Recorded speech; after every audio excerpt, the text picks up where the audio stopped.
Assalamualaikum warahmatullahi wabarakatuh. Selamat sore, mahasiswa saya yang saya sayangi. Semoga semua senantiasa sehat. Tetap patuhi protokol kesehatan ya. Pada kesempatan kali ini saya akan mengisinya dengan praktik menggunakan software SPSS dalam menganalisis data statistik deskriptif. Pada pertemuan sebelumnya, kalian sudah mencoba dan merasakan bagaimana melakukan proses perhitungan menganalisis data, dimulai dari penyajian data, kemudian membuat tabel distribusi frekuensi, menganalisis dari gejala pemusatan data, ada min, median, modus, kemudian dari ukuran letaknya. Jadi ada kuartil, desil, dan persentil. Dan terakhir kemarin kalian sudah menganalisis bagaimana distribusi data tersebut. Yang kalian cari adalah ranknya, kemudian simpangan baku, varian, serta koefisien variasinya. Sekarang kita akan migrasi, mencoba menggunakan sebuah software dalam perhitungan statistik.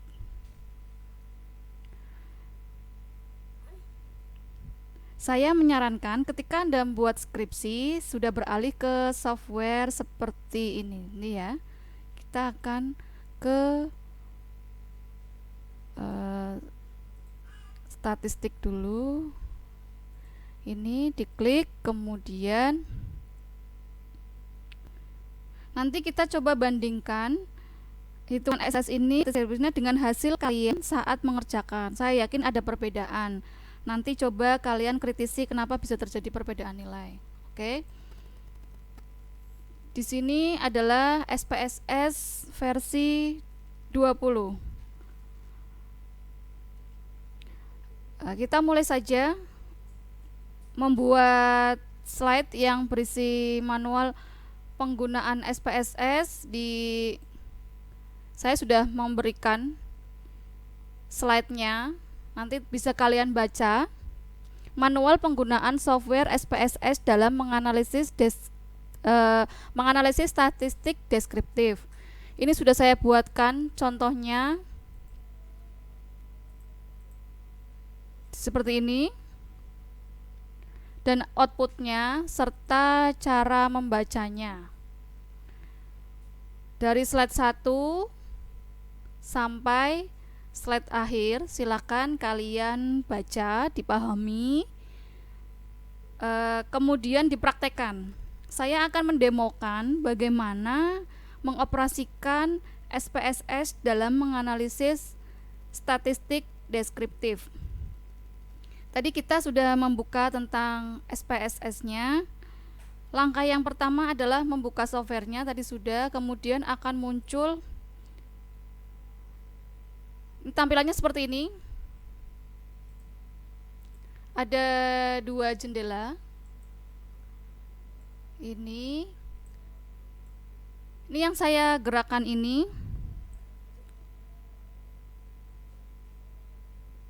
Nampak seperti ini ya.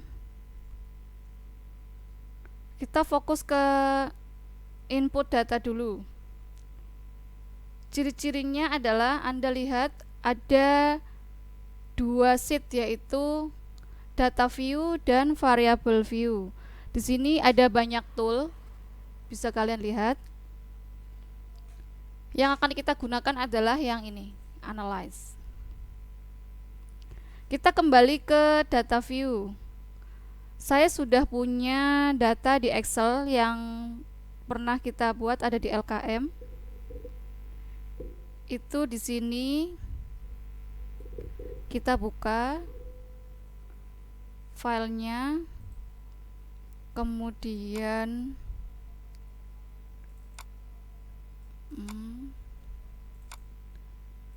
data saya di sini kita copy.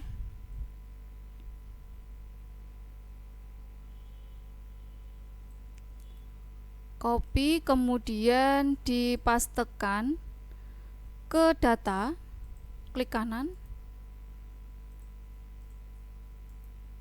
paste.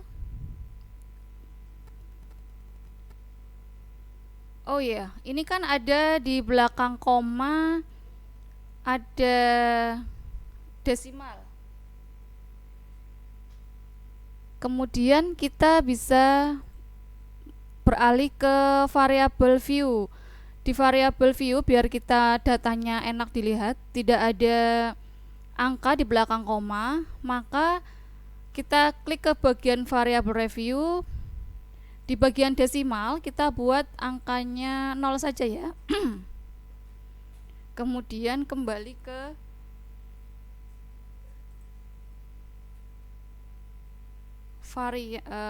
ini. Di varian ini maksudnya di sini kita ganti saja ya. Kita ganti, kita namakan dengan hasil belajar. Hasil underscore belajar. Kenapa saya kasih underscore? Karena di sini tidak bisa kalau di spasi. Biar memudahkan kalian membacanya, saya kasih hasil underscore belajar. Boleh kalian kasih hasil titik belajar atau hasil strip belajar, biar enak saya kasih underscore ya. Desimalnya tadi sudah 0. Kita kembali ke data view. Nah, seperti ini akan keluar hasil underscore belajar. Hasil belajar sudah terlihat di data yang tadi kita copy di Excel saya. Kemudian sekarang bagaimana cara nginputnya? Caranya adalah saya masukkan ke variabel view untuk membuat variabelnya. Tadi namanya sudah diganti, namanya hasil belajar. Tipenya adalah ini nominal angka. Kalau ini adalah lebar selnya. Desimal tadi di belakang koma ada berapa? Kalau 2 tadi berarti ada di belakang koma ada 2 angka. Saya buat 0 berarti di belakang koma tidak ada angka, tidak memakai koma. Karena hasil belajar nilainya bulat, berarti tidak pakai tanda koma ya. Label dan seterusnya kita skip, biarkan seperti itu. Kalau kita lihat di data view sudah muncul nama, yaitu hasil belajar. Hasil belajar nanti kita isi dengan data tadi. Kalau sudah punya di Excel, di drag tadi ya sudah saya isi. Kemudian kita data ini kita apakan, yaitu di analisis deskriptif. Langkahnya adalah, perhatikan ya, Anda masukkan ke bagian toolbar bagian atas, pilih analyze, kemudian deskriptif statistik, kemudian pilih frekuensi, kemudian variabel yang kita buat tadi sudah muncul. Ini ada 2 jendela. Kalau misalnya ada variabel ada 4 atau 5, nanti di jendela ini juga ada muncul. Ini karena satu hasil belajar saja. Tinggal kita pilih menganalisis yang mana. Ini untuk memindahkan, ini harus dipindahkan ke variabel, mau di drag atau diklik ini. Coba kita di drag dulu ya. Nah, ini kalau di drag. Cara kedua, bisa selain di drag, kita bisa klik ini. Nah, selanjutnya klik data, klik statistik ini. Akan keluar banyak menu. Tinggal kita mau apakan data ini. Dari pembahasan awal statistik deskriptif, kita menganalisis tendensi sentral. Nah, di sini tendensi sentral atau gejala pemusatan data, kita klik mean, median, modus, sum. Jumlah keseluruhan. Dari ukuran letak kita hitung kuartil. Berarti ada 1, 2, 3 kuartil. Kemudian persentil. Persentil itu artinya persen, berarti 1/100. Misalnya saya ingin menghitung persentil ke 10. 10. Saya klik 10, kemudian add. Selanjutnya persentil ke 20. 20. Add. Selanjutnya persentil ke 80. Maaf ya, ini ada gangguan sebentar. Persentil ke 80. Add. Kemudian di bagian dispersion atau kemiringan data terhadap rata-ratanya, berarti ini berkaitan dengan penyebaran data. Di sini disajikan standar deviasi, varian, rank, minimum, maksimum. Yang ini kita abaikan ya. Selain itu kita abaikan. Di skip saja. Jika sudah klik semua apa yang kita inginkan, selain yang diabaikan tadi, selanjutnya klik continue. Kita klik chart.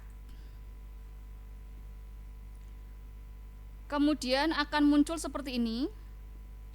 Ini untuk tampilan diagram, klik kita histogram. Klik show normal curve on histogram. Kemudian setelah itu pilih continue. Setelah itu klik OK. Nah, seperti ini. Nah, akhirnya keluar. Di sini saya perbesar ya, biar lebih jelas ya.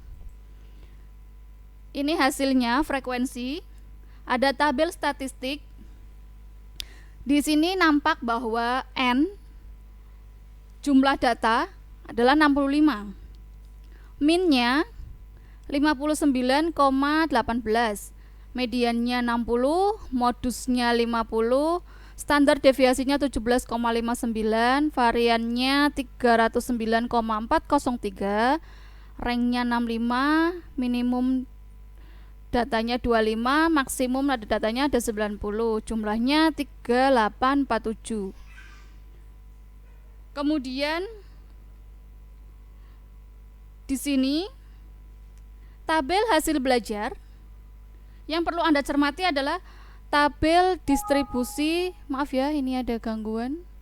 Tabel distribusi frekuensi. Nilai 25 ada 2. Nilai 26 ada 1. Yang kalian buat kemarin bentuknya adalah interval. Kalau di sini bentuknya data itu langsung diurutkan. Dari 25 sampai 90 itu urut. Coba kalian lihat hasilnya ini, apakah sama dengan perhitungan yang kalian buat kemarin, kemudian kalian kritisi. Ini adalah tampilan diagramnya. Ternyata kalau dari sini kurvanya normal. Idealnya seperti ini.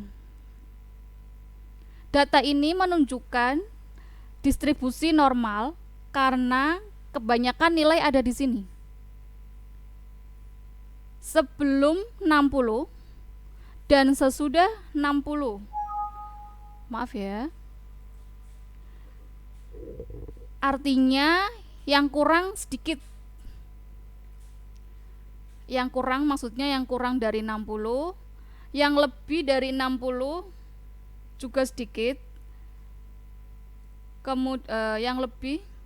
Kemudian yang sedang-sedang itu banyak. Berarti distribusinya normal. Kalau orang pintar semua, kumpulnya ada di sebelah kanan. Kemarin Anda sudah mempelajarinya di penyebaran data. Paham ya dari penjelasan saya ya?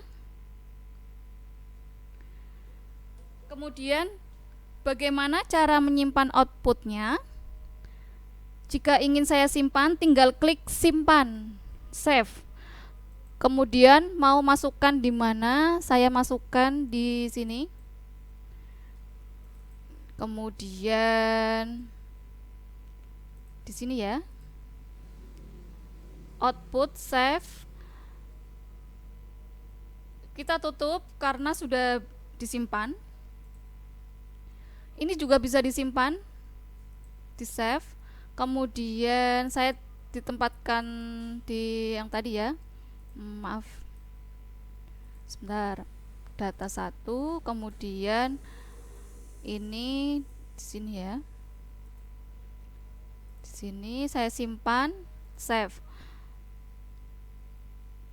Oke, kita tutup ya. Kalaupun kita sudah keluarkan,